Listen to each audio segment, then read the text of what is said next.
দিনের বেলা কাজ করা সম্ভব না, আর এখন তো রোদ্রের তাপ বেশি। এই কারণে চারাগুলা দিন রুইলে চারাগুলা ডিম মারবো, রাত্রে বেলা রোপণ করলে চারাটা কুয়াশায় তোর তাজা থাকবো। চা খাবো এখন ওদের সাথে। আমি নিজে আরো 20-25 জন কৃষকে এখানে জমিন চাষ করতেছে, আমি পানি দিতেছি। পানি খাওয়াতে অনেক লাভবান হয়েছে। আমাদের চাষা কিন্তু এখানে আখি টমেটো জমি চাষ করতে প্রায় 20 শতক জায়গা থেকে উনি প্রায় 5 লক্ষ টাকা টমেটো বিক্রি করছে। 5 লক্ষ টাকা হবে না, 20 শতক জায়গা থেকে। আচ্ছা, আপনি মালচিং পদ্ধতিতে কয় বছর ধরে চাষ করতেছেন এটা? আমি 3 বছর। এর আগে তো অন্য সিস্টেমে করছেন, এর আগের ভাবে আর এখন মালচিং পদ্ধতি চাষ করে ফলনটা কিরম হয়? একদিকে সারা রোপণ করতেছে, অন্যদিকে এই যে দেখতে পাচ্ছেন পানি জমিতে দেওয়া হচ্ছে, খুব সুন্দরভাবে সেচ দিয়ে দিতেছে। আসলে সারাগুলো কোথাও সংগ্রহ করলেন? সারাগুলা শ্রীমঙ্গল থেকে গাছ উঠাইয়া আমি কুর দিছি, কুর দিয়া সাইরিয়া সার দিছি, দিয়া সাচ্চা মাটি দিছি দিয়া। আসসালামু আলাইকুম, ভাই কৃষি টিভি নতুন একটি ভিডিওতে সবাইকে স্বাগতম। দেখতে পাচ্ছেন এখানে একজন কৃষক, আমাদের শফিক চাচা, একজন স্মার্ট কৃষক, মালচিং পদ্ধতিতে কৃষিকাজ করে একজন সফল উদ্যোক্তা এবং সফল কৃষক আমাদের শফিক চাচা। উনি রাত্রিবেলা জমিতে কাজ করতেছে, মালচিং পদ্ধতিতে গাপটিং চারা রোপণ করতেছে। ওনার কাছ থেকে জানবো উনি কেন রাত্রিবেলা কাজ করতেছে এবং চারাগুলি কোথাতে সংগ্রহ করেছে এবং এই জমিটাতে আগে কী ছিল।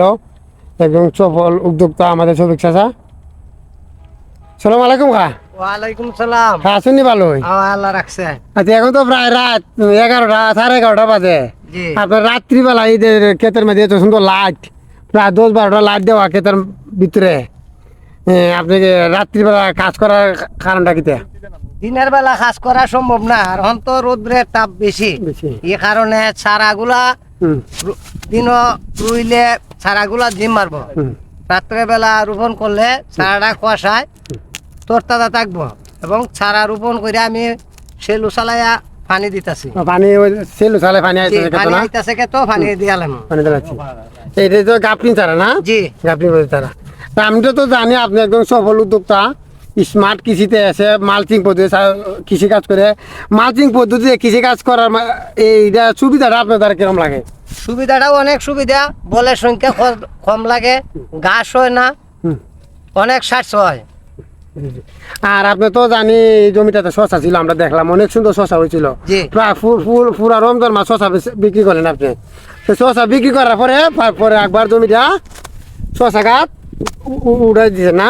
জি, শশা গাছ উড়াই দেওয়ার পরে শশা গাছ উঠাইয়া আমি কুর দিছি, কুর দিয়া সাইরিয়া সার দিছি, দিয়া সাচ্চা মাটি দিছি, দিয়া মার্কিনের নিচটা হাত দিয়া সমান করছি, সমান হইলে আরেকবার মার্কিন বিছাইছি, বিছাই সাইরে এখন চারা রোপণ করতেছি।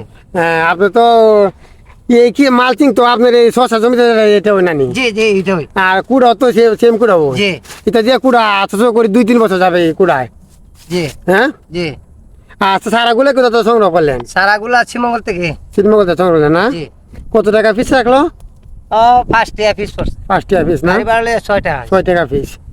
এটা দেখতে পাচ্ছেন রাত্রিবেলা কাজ করতেছে। আসলে দিনে অনেক রোদ, কাজ করা অসম্ভব না, তাই রাত্রিবেলা কাজ করতে দেখতে পাচ্ছেন। এখানে চাও নিয়ে আসে, এখন চা খাওয়া হবে। এই যে দেখতে পাচ্ছেন একদিকে সারা রোপণ করতেছে, অন্যদিকে এই যে দেখতে পাচ্ছেন পানি জমিতে দেওয়া হচ্ছে, খুব সুন্দরভাবে সেচ দিয়ে দিতেছে। আসলে আমাদের কৃষি স্মার্ট হওয়াতে এখন স্মার্ট পদ্ধতিতে সফল একজন কৃষক আমাদের শফিক চাচা। আল্লাহর রহমতে উনি আমাদের এলাকায় প্রায় শ্রেষ্ঠ একজন কৃষক মালচিং পদ্ধতিতে। আচ্ছা, আপনি মালচিং পদ্ধতিতে কয় বছর ধরে চাষ করতেছেন এটা? আমি 3 বছর ধরে। এর আগে তো অন্য সিস্টেমে করছেন, এর আগের ভাবে আর এখন মালচিং পদ্ধতি চাষ করে ফলনটা কিরম হয়?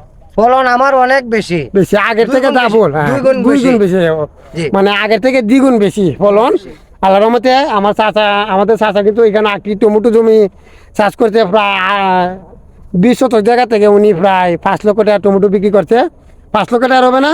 20 শতক জায়গা থেকে টমেটো কিন্তু সস্তা, তারপরও 5 লক্ষ টাকা টমেটো বিক্রি করতে তো দাম হচ্ছে 6-7 লাখে বিক্রি করতে না? তো আশা করি চাচার কিন্তু আকৃতি এখানে তো ফুল আসা শুরু করছে। জি হ্যাঁ, এখানে একটা ফুল দিছে স্প্রে করা লইছি। স্প্রে করা লইছে না, একটি টমেটো অলরেডি স্প্রে করা লইছে। আল্লাহর মতো উনকা দিয়ে টমেটোটা লাগাইছে, এটা 70 টাকা 100 টাকা রেট পাবে। এখন এটা বৃষ্টির সিজনে এই যে মালচিং পদ্ধতি দেখতে পাচ্ছেন, ক্ষেতের মাঝে এতগুলি লাইট দিয়ে আপনি কিভাবে সম্ভব কাহা? আমার তো ডেকোরেশন দোকান আছে। ও ডেকোরেশন দোকান থাকা, আমাদের চাচার কিন্তু ডেকোরেশনের দোকান আছে। দোকান থাকা দেখতে পাচ্ছেন আপনারা, ক্ষেতে প্রত্যেকটা ক্ষেত্রে চাচারি মিলে লাইট দেওয়া 8টা 10টা করে, এটা দেখতে পাচ্ছেন। কইছি এই যে পানি গুলো চারা দিয়ে দিতেছে খুব সুন্দরভাবে। এই যে এখানে ওনারা চা খাচ্ছে, আমাদের জনাল চাচা, তাউজ ভাই, কাইম ভাই। যাক, লাইট রাত্রিবেলা কাজ করা আসলে অনেক ঠান্ডা আবহাওয়া, আর রাত্রিবেলা কাজ করানো খুব শান্তি। দিনের বেলা অনেক রোদ ও তাপমাত্রা, আপনারা জানেন বাংলাদেশের তাপমাত্রা অনেক বেশি, একবারে প্রায় সৌদি আরবের মতন তাপমাত্রা হয়ে গেল। এই যে দেখতে পাচ্ছেন আমার এই যে সবিক চাচা এখানে পানি দিতে, এই যে চারার মাঝে খুব সুন্দরভাবে পানি দিয়ে দিতেছে। আসলে অনেক পর আমাদের এইদিকে বৃষ্টি হয় না, প্রায় 20-25 দিন হবে বৃষ্টি হয় না। অনেকে ডরায়, কিন্তু তো ডরে চারা রোপণ করতে পারে না। কিন্তু আমার চাষার পানির সুবিধা আছে আল্লাহর রহমতে, এখানেও মেশিন আছে, চাষা নিজেরই মেশিন দিয়ে দিচ্ছে, দেখতে পাচ্ছেন। আসলে একজন সফল কৃষক, কৃষি কাজ করে। আমার উপজেলায় আরো 20-25 জন কৃষকে এখানে জমিন চাষ করতেছে, আমি পানি দিতেছি। হ্যাঁ, দেখেন। পানি খাওয়াতে অনেক লাভবান। চাষার এখানে কৃষি কাজ করে না, চাষা বোর্ডিংটা বয়েছে, এবং চাষার বোর্ডিং বয়ানির কারণে এখানে আরো আমাদের এলাকায় 20-25 জন কৃষক এইভাবে পানি দিয়ে, আর চাষার দেখাতেই কিন্তু মালচিং পদ্ধতিতে আমাদের এলাকায় অনেক এখন এই কৃষিতে অগ্রসর হয়েছে। এই মতো আমাদের এই চাষার দেখা দেখি, কিন্তু এটা কিন্তু অনেক খুশি একটা খবর আল্লাহর রহমতে। এই চাষার দেখা দেখি মালচিং পদ্ধতিতে কৃষি কাজ করে আমাদের এলাকায় অনেক কৃষক এখন স্বাবলম্বী। সবাই দোয়া করবেন আমাদের এই চাষার জন্য, তাতে এই যে টমেটো কৃষিতে সফল হতে পারে ঠিক মতে, একজন সফল কৃষক।